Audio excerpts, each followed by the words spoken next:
Hey guys, welcome to my YouTube channel. My name is Bliss Reacts and I am a story writer. Today, I got an idea to make a video on our most loved character, 11, in Stranger Things. Specifically, a massive game-changing question that alters the entire trajectory of the Netflix universe. Think about it. At the end of Season 3, 11's psychic battery completely drains. She becomes vulnerable, human, and defenseless right when the world needs her most. This single event sets off a domino effect of trauma, death, and destruction across Season 4. But as a storyteller, I started rewriting the script. What if her powers never faded? What if she stayed at peak, God-level strength throughout the entire timeline? Today, we are diving deep into this ultimate alternate reality. Grab your egos, buckle up, and let's dissect exactly how a full-powered 11 completely breaks the plot of Stranger Things. Let's get into it. Act 1. The tragic domino, saving Billy Hargrove.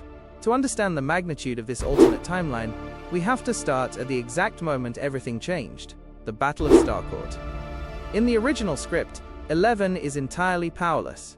She is forced to use her words, breaking through the Mind Flayer's mind control by reminding Billy of his mother and his happiest childhood memory at the beach.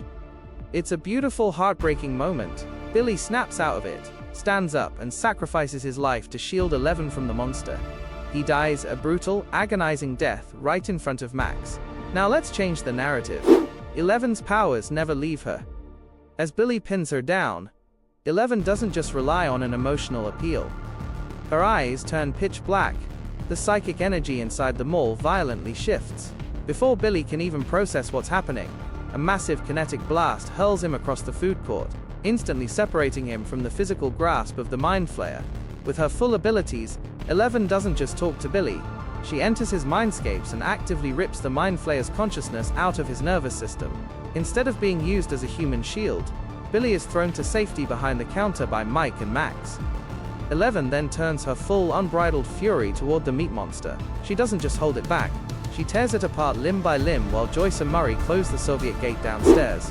The survival of Billy Hargrove triggers a massive psychological shift for Season 4. Max's mental state. Max never falls into a deep suicidal depression. She doesn't isolate herself from Lucas. She isn't wearing headphones 24/7 trying to escape her survivor's guilt.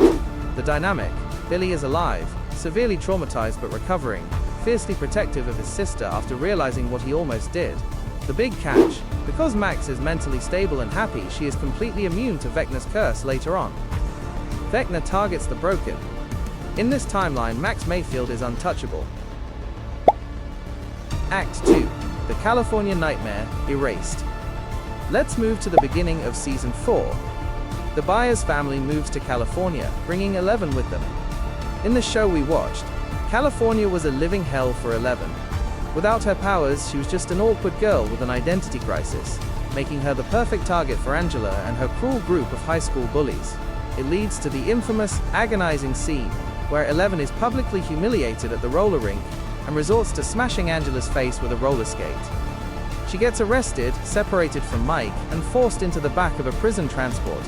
But remember, in our timeline, 11 is a literal superhero at peak performance. When Angela starts her bullying routine on day 1, things go differently. 11 doesn't look down at her shoes. The moment Angela tries to humiliate her in the courtyard, the atmosphere turns freezing cold. The car alarms in the school parking lot start screaming in unison. 11 doesn't even have to physically touch her.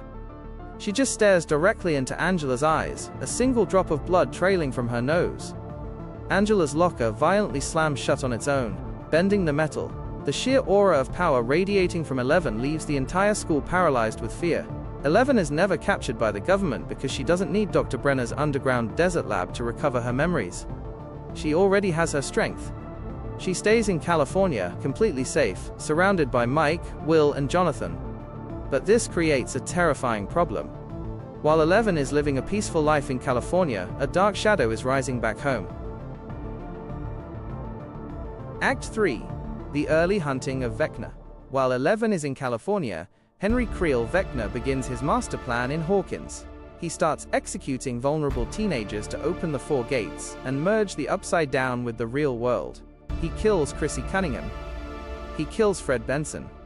In the original series, the Hawkins kids are completely blind. They don't know what they are fighting. They are running around cemeteries using Walkmans, completely outgunned. But in this timeline, the moment Chrissy dies, Dustin and Max call California. They tell Eleven that something supernatural is happening in Hawkins again. And what is Eleven's greatest tracking tool? The Void. Eleven doesn't need to wait for the military to hunt her down. She doesn't need to drive across the country. She tells Jonathan to grab a TV, sets it to static, ties a blindfold around her eyes, and slips right into the psychic realm. Imagine how intense this confrontation would be. Vecna is in the middle of torturing his next victim, Patrick, inside the mindscape. Suddenly, the sky splits open with red lightning. Eleven drops directly into his domain. Vecna turns around, expecting a helpless teenager, only to find the girl who banished him to hell in 1979, standing there at maximum power. Eleven recognizes his psychic signature immediately.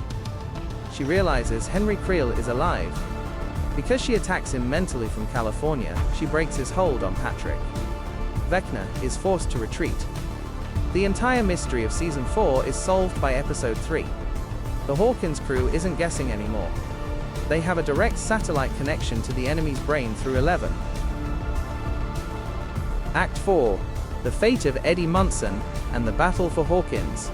This brings us to the most painful part of Season 4, the tragic sacrifice of Eddie Munson. Eddie died a horrific death, torn apart by Demobats in the Upside Down, just to buy Steve, Nancy, and Robin enough time to attack Vecna's physical body in the attic.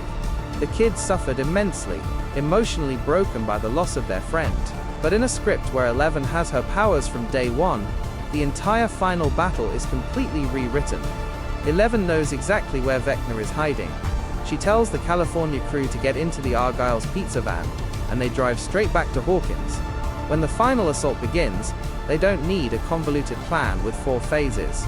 Eleven walks straight into the Creel house in the real world, uses her kinetic abilities to rip the door off its hinges, and prepares to enter the Upside Down physically alongside her friends. While Steve, Nancy, and Robin head to the Upside Down version of the house, Eleven engages Vecna in a brutal, catastrophic psychic war. Because Eleven is at full power, she keeps Vecna entirely pinned down inside his own mind. He can barely breathe, let alone control the hive mind. And here is the beautiful payoff. Because Vecna loses control of the hive mind, the Demobats fall into complete chaos. They stop attacking with strategic precision. They scatter. Eddie Munson and Dustin Henderson, standing on top of the trailer, realize the bats are retreating. Eddie never has to cut the rope. He never has to stay behind. He never has to make that fateful run into the swarm. In this alternate universe, Eddie Munson steps back through the gate into the real world, completely unharmed. He survives to see his name cleared. The dark storyteller's twist: did Hawkins really win? So Eleven keeps her powers, Billy is saved, Eddie survives, and Vecna is pushed back.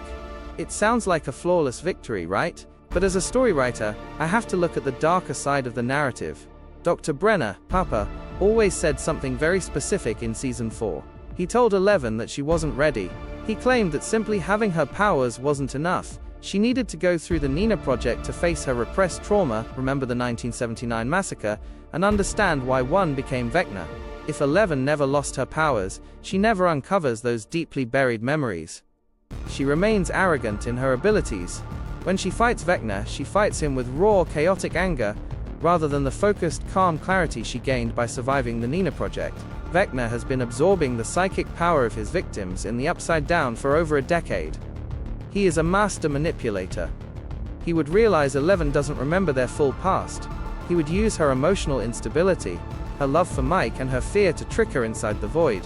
While she might save her friends from immediate death, her inability to permanently destroy his mind could allow Vecna to play the long game. He wouldn't open the gates through 4 sudden murders. Instead, he would slowly infect Hawkins from the inside out, turning the town into a quiet, decaying hellscape while Eleven grows weaker from constant psychic exhaustion. Outro: the end. Ultimately, losing her powers was a devastating curse for Eleven. But it was a narrative blessing. It forced her to discover who she was as a human being, making her final victory in the series mean so much more. But as we just saw, if she kept her godlike strength from the start, the tragedy of Stranger Things would look completely different. Billy and Eddie would be walking the streets of Hawkins, and the world wouldn't be tearing at the seams. But what do you guys think?